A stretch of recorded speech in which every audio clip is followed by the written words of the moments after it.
Greetings and salutations. It is I, Professor Macabro, accompanied, like always, by the ever-sexy zombie Wesitos. And we're here again to regale you with a movie review. Yes, I have to actually record a couple of these. I've been slacking off in recording videos because of my mental health problems. But everything is cleared up. Some days are cloudy and moody, but I don't feel that well. So, let's get with a movie review. Don't fall down. Stay there. A while back, Night Owl Movie Talk was doing, was it in the house? I think it was in the house. They were doing a countdown of the worst movies ranked on, Rotten Tomatoes, I think it was, or IMDb. And a lot of movies that were there, I didn't particularly agree. There are way worse movies out there than what was showcased. I think it was in the house that was showcased in that list. One that was mentioned was Fear.com. And I want to do a review of that here later. But it got me thinking, well, it's been a while since I've seen Fear.com. I'm going to watch it. And I ended up liking Fear.com much better than the first time I watched it. So I disagree with that list. But it got me thinking and wanting to revisit other movies that it's been a while that I've seen. And the movie that I saw was Mine Hunters.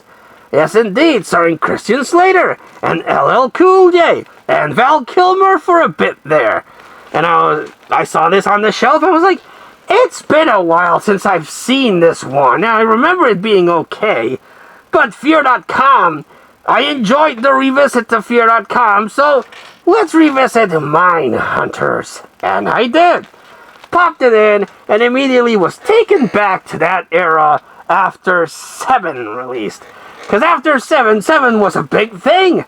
Even though that style had already existed, 7 came out, and every other movie was like, shit, 7 was a success, and people like that style.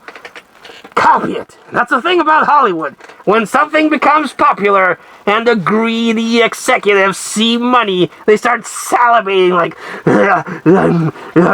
we need more money. Release 20 movies like 7. Yes, I need to buy a golden-plated, cocaine-covered hooker. Yes. So they released like 20 movies in the same style of whatever was popular. And when 7 came out, a lot of movies have the style of 7, and this one has the style of 7. It starts with Christian Slater and this chick, who I remember, I must thoroughly repeat and apologize. I am terrible with names. Eventually it'll come to me, but names, I've never been good with names. No, never. I can't remember names, and I apologize for that. It's a flaw. One of very few flaws that Professor Macabro has, but I am terrible with names. I've met people that tell me their names, and I'm like, I'm going to forget your names. Oh, sorry. I can't associate names with faces. It's a thing. I apologize. So I'm terrible with names. So this blonde chick, they're trying to find an unsub, which is an unknown suspect. From what I know, I don't know, stuff that I picked up through CSI and stuff like that. So they're trying to find this unsub that took a girl hostage, and they're waiting for backup, but they hear screams, so they go in, and it's very 7, everything's dark, there's no lighting in places like that. So they go, they hear a scream, they see the chick dead, they see a dude there, and they're like, well shit, he killed him, then killed her. Then out of nowhere comes this guy, stabs the blonde chick, shoots Christian Slater, and they're all dead. And you're like, well, that was a short movie. But then the lights go on, and it turns out it was a simulation. Which, how do you simulate being stabbed and then being shot? And this isn't like virtual reality. How did that simulation work in this? Was that how? I mean, it was an actual house, but it seems like it's a set, so that doesn't make any sense. But I'm still rolling with it because it's cool. So Val Kilmer is the head of this what's it called? Profiling department of the FBI. He gets people to train them to be profilers. And profilers, if you've seen what was that called? Criminal Minds, are people that work in the FBI that profile people. They look at people and they're like, okay, that guy wears goggles, skull mask, gloves, has fascination for big, round, voluptuous boobies. That guy's a nutball. Yes, indeed. That's what basically profilers do. So, this group of people are trying to do their profile thing, and there's this one guy in the wheelchair. Who's that? One of those, that guy. I've seen him in a whole bunch of movies, but again, can't remember his name to save his life. And he's like, I read Val Kilmer's file, and he's not gonna let me be a profiler because of the wheelchair. And you blonde chick, you don't have what it takes to be a profiler, so you're not gonna be a profiler. So, shit. But the final exam has Val Kilmer bring up this group of people into an island where they have to solve a case by profiling things. And LL Cool J joins the team and is like, well, no, LL Cool J is here. I'm not really sure what his deal is, but he's going to join us because reasons. And LL Cool J is there, and he's like, hey, everybody, I'm LL Cool J. Indeed. And it also has the guy from Elementary, the guy that played Sherlock Holmes in Elementary, and he was in Train Spotting. I couldn't tell you his name, because again, I'm terrible with names. So he's also there, and it has Anaxanamoon, the chick that played Anaxanamoon in the Brendan Fraser Mummy movies, and the Christian Slater is there, and the blonde chick, and the guy with the wheelchair, and two other guys. So they go to the island, and they're like, well, okay, let's follow here. And it's this island that has like this fake town built, which is surrounded by cats everywhere, cats.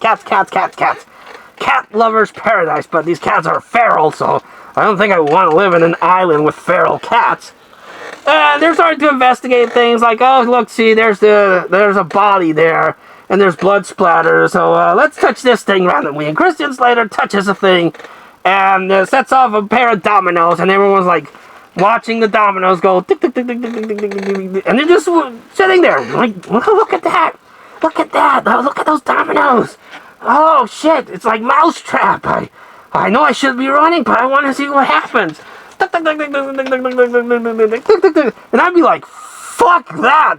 I've seen Final Destination. I'm getting the fuck out of there. No, I'm not going to wait until this Rube Goldberg death trap unleashes. Later, bitches. But no, they're still waiting. Like, oh, look at that. Look at that. And then the thing falls down, hits this canister of soon to be liquid nitrogen, and freezes Christian Slater's like, why was I in Star Trek 6? And then he freezes to death, and bye-bye, Christian Slater, bye! And he's dead. And everyone's like, shit, what the hell kind of experiment simulation is Val Kilmer putting us through? So they start to not trust each other. They think Val Kilmer went insane and is starting to kill him. But then he sets up traps to kill the profilers. Then one of the profilers, they get drugged and they fall asleep. And then one of the profilers has his head just chops off. And he has no blood. And there's this message painted in blood. And then Anaxanamoon is getting over cigarettes. So she's like, oh shit, the stress is fucking me up.